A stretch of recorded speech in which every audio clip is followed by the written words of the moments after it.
Celeste Dunmore was 39 years old when her ex-husband's engagement party became the night the world finally understood what kind of woman she had always been. To everyone at that party, she was the same woman Marcus Dunmore had quietly discarded 14 months earlier. The woman who had shown up to his lawyer's office in worn jeans and a faded flannel jacket. The woman who had driven a rusted Ford F-150 with a cracked side mirror and a passenger seat full of architectural drawings that nobody had bothered to ask about. His friends called her plain Celeste. His mother had called her pleasant, but unremarkable. And Marcus, for 9 years, had looked at that truck parked in their shared driveway and never once thought to ask who had bought it, or why, or whose name had been on the title from the very first day. He had transferred $278,000 from their joint account over the course of 19 months. Incremental, deliberate, small enough withdrawals to stay beneath any threshold that might have triggered a question. What Marcus had never thought to ask, not once in 9 years of marriage, was what sat in the garage beside that rusted truck. What the LLC registered in her grandmother's maiden name actually owned. What the second phone in the interior pocket of that flannel jacket was used for, or whose voice answered it at 7 o'clock every Tuesday morning. What happened next would cost Marcus everything he thought he had already won. Before we jump into the story, comment where in the world you are watching from and subscribe, because tomorrow's story is one you need to hear. The morning light came through the drafting room window at the angle Celeste had always loved, low and amber, the kind of light that made pencil lines look like they had weight. She was at her board before 6, a mug of black coffee cooling at her elbow, reviewing load calculations for a mixed-use development on the east side of Charlotte. The drawings were precise. They were always precise. Her grandfather had built furniture before he built anything else, and he had told her once while she was still small enough to sit on his workbench, "Celeste, the measurements are not a suggestion. You measure to protect the thing you're building, not to impress the person watching." She had carried that sentence into every structure she had ever designed. She had also carried it into every decision she had made about her marriage, though she had not understood that until later. She had met Marcus at a community planning meeting 9 years ago. He had been charming in the way that certain men are charming in rooms where they feel important. Hands moving when he talked, voice carrying further than it needed to. He was a mid-level regional sales director for a building materials firm, which was how their worlds had briefly overlapped. He had asked her what she did. She had said she was an architect. He had nodded and moved on quickly to talk about his own projects, which she would later understand was not curiosity redirected, but simple disinterest. She had found that quality in him endearing at the time. She had believed it meant he was confident. She had been, in that particular judgment, entirely wrong. The first years of their marriage were not unkind. They had bought a house in the Eastover neighborhood, a 1940s craftsman that needed structural work, and Celeste had gutted the back half and rebuilt it from the interior framing outward. She had laid the kitchen tiles herself on a long August weekend while Marcus was at a sales conference in Raleigh. She had pressed each one into place with the kind of patience that the work required, and not a single thought about whether anyone would notice. He had noticed when he came home. He had said, "Nice work," and then asked what was for dinner.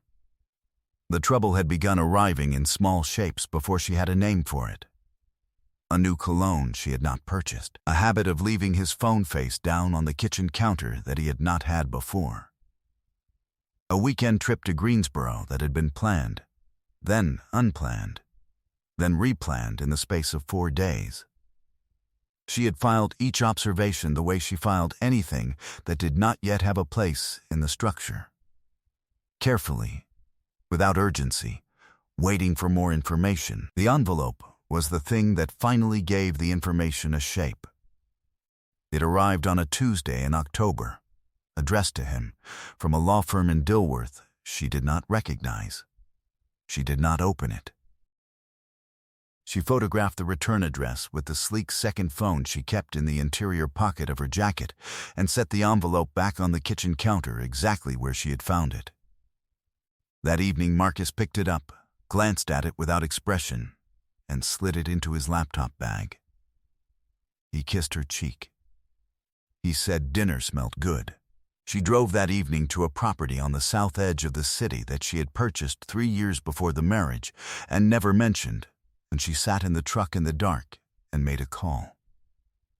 The call lasted 11 minutes. She said very little. She listened. By the time she pulled back out onto the road, she had already identified the load-bearing wall. She did not discover everything at once. She was an architect. You did not design a structure in a single afternoon. You worked methodically, section by section, verified your assumptions, and let the material tell you what it could hold and what it could not. She began with the law firm. A single inquiry through her attorney confirmed that the Dilworth office specialized in asset protection and uncontested divorce preparation. She noted this without emotion. Her hands did not shake. Her face remained perfectly calm when she went back to the kitchen and finished the dishes while Marcus watched television in the next room. She began with the bank statements next, pulling 18 months of records from the joint account he believed she monitored only casually. She was not a forensic accountant, but she was a woman who had built load-bearing calculations from raw material for 17 years, and the pattern in those withdrawals was not subtle once you were looking for it.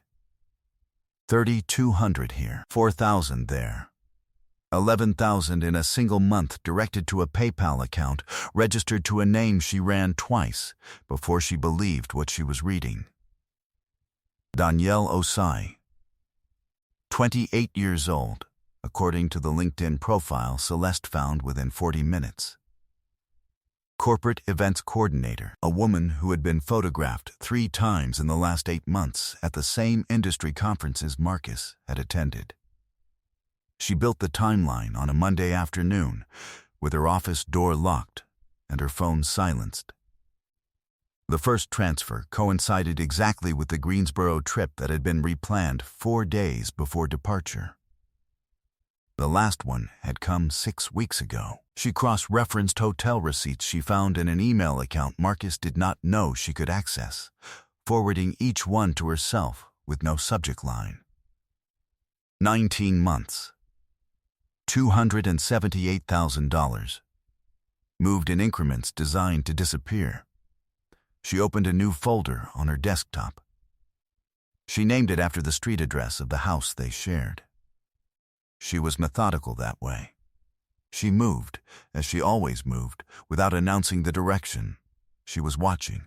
She was building. She was nowhere near done. Real power operated in quiet rooms. The first room was Patricia Ellison's conference suite on the 14th floor of a glass tower on Tryon Street. Patricia was a family law attorney who had handled 3 cases for Celeste's firm over the years. A small, precise woman in her 60s who wore her silver hair close cropped and read documents the way a contractor read blueprints, fast, thorough, and looking for the problem beneath the stated problem. Celeste spread the folder across the conference table. Bank statements, photographs, timeline, hotel confirmations. The LinkedIn profile printed and annotated in the margins with dates. Patricia reviewed everything without speaking for 14 minutes. Then she set the last page down and looked across the table. "You anticipated this," she said. It was not a question. "I'm an architect," Celeste said.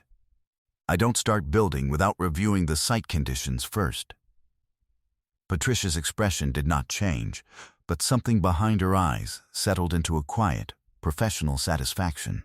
The asset protection filing he initiated was preliminary. He hasn't executed anything yet. If you move first, and you move correctly, The structure of your marital estate looks very different than he thinks it does. I know what it looks like, Celeste said. I built it. They spent 2 hours mapping the strategy with the same deliberateness that Celeste applied to a foundation plan. She left with a signed engagement letter and a list of documents to have ready within the week. She also left with one sentence she had not been expecting. Patricia had said it quietly, almost to herself, while gathering the papers back into the folder. He has no idea what he was married to. Celeste did not respond. But she thought, as she rode the elevator down, that this was precisely the point.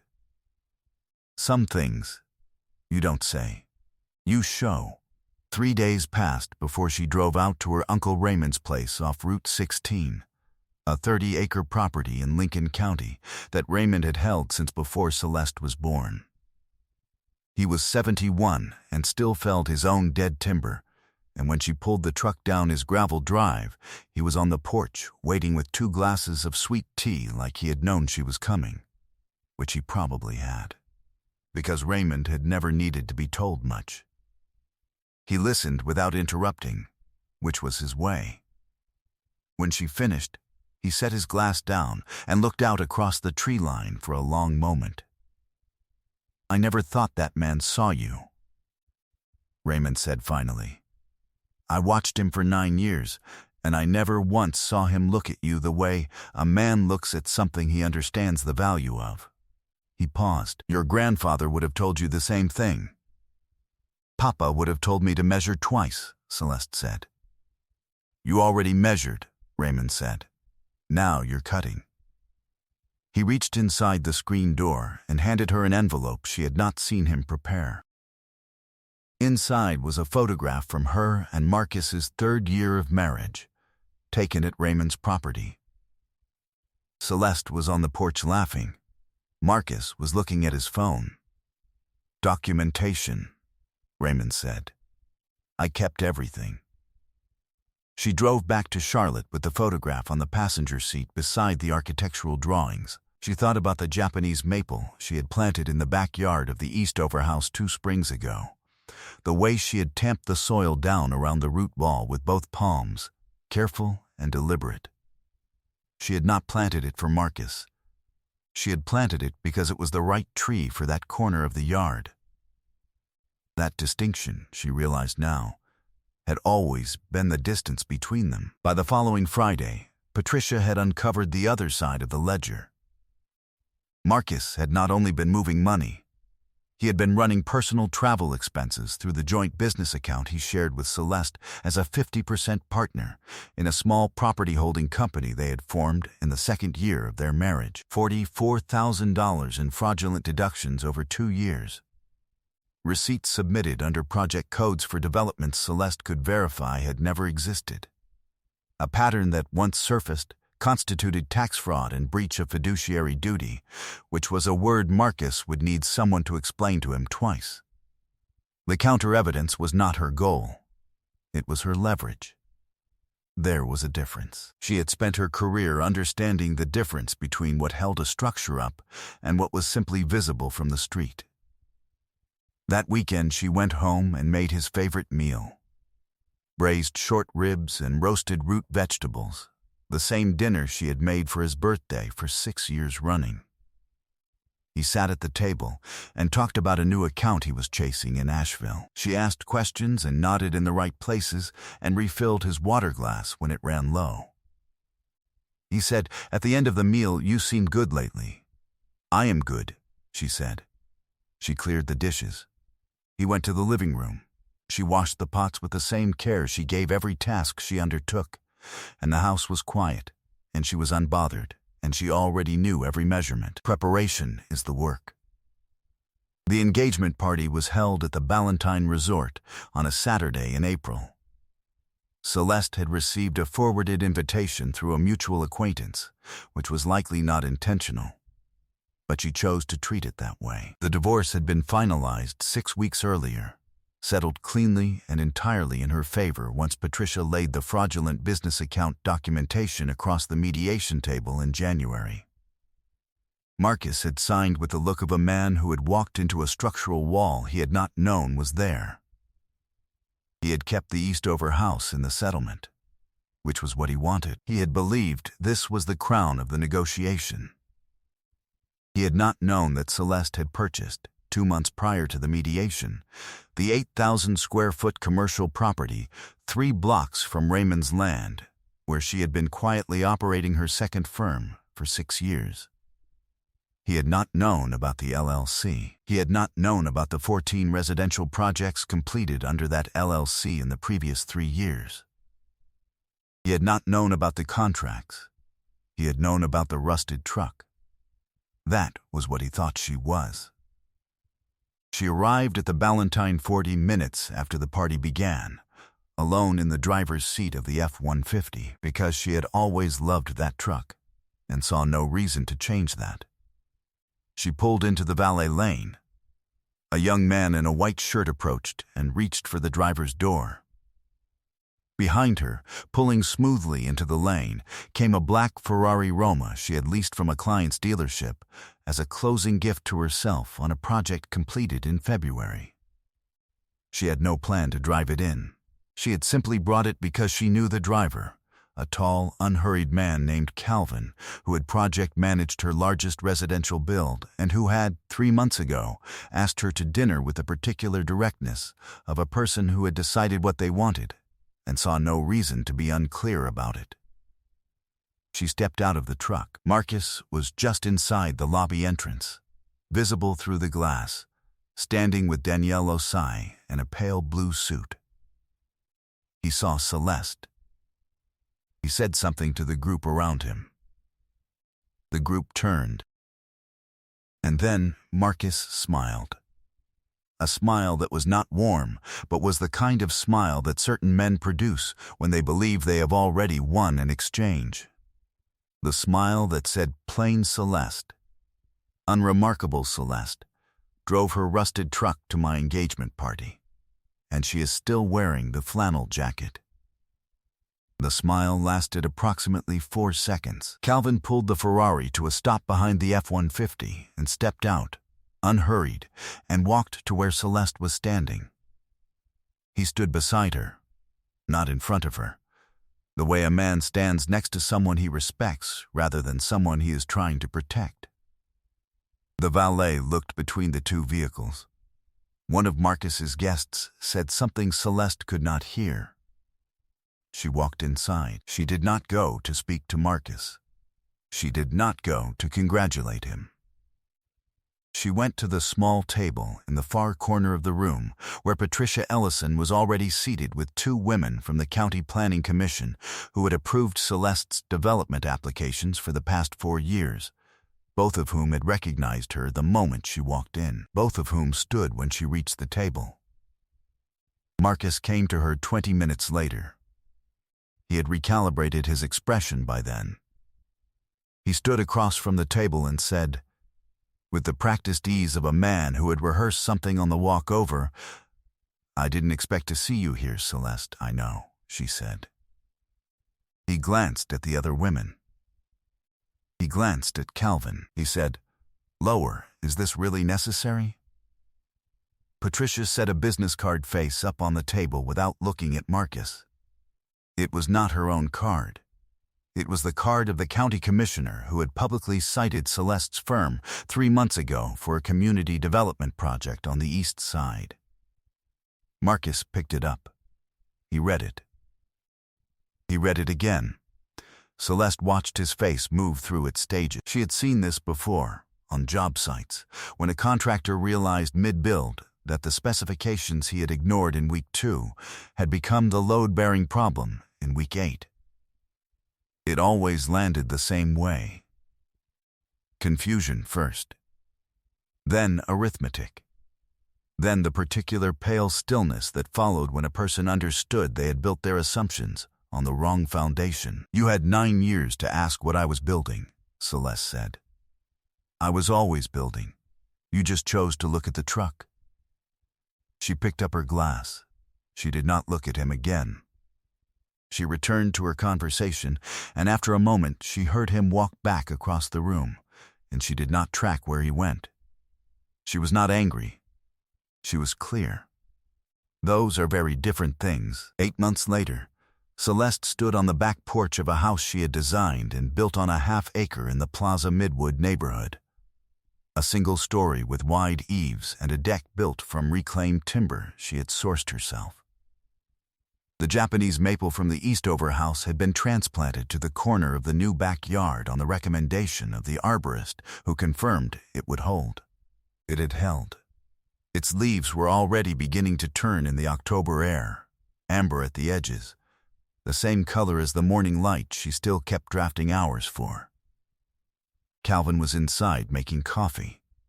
He was not a quiet man by nature, but he had learned her rhythms without being asked to, the way a good project manager learns the rhythms of the work, by watching, by not interrupting, by understanding that some things move on their own schedule. He had asked her, on their third dinner together, what she was most proud of building.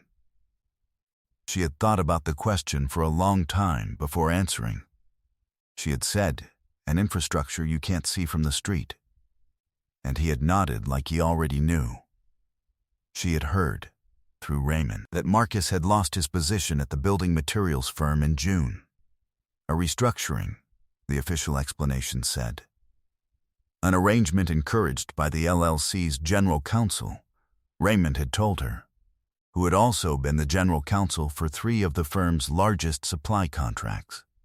Nobody had said anything directly to Marcus about why the support had evaporated. They had simply let the structure fall on its own.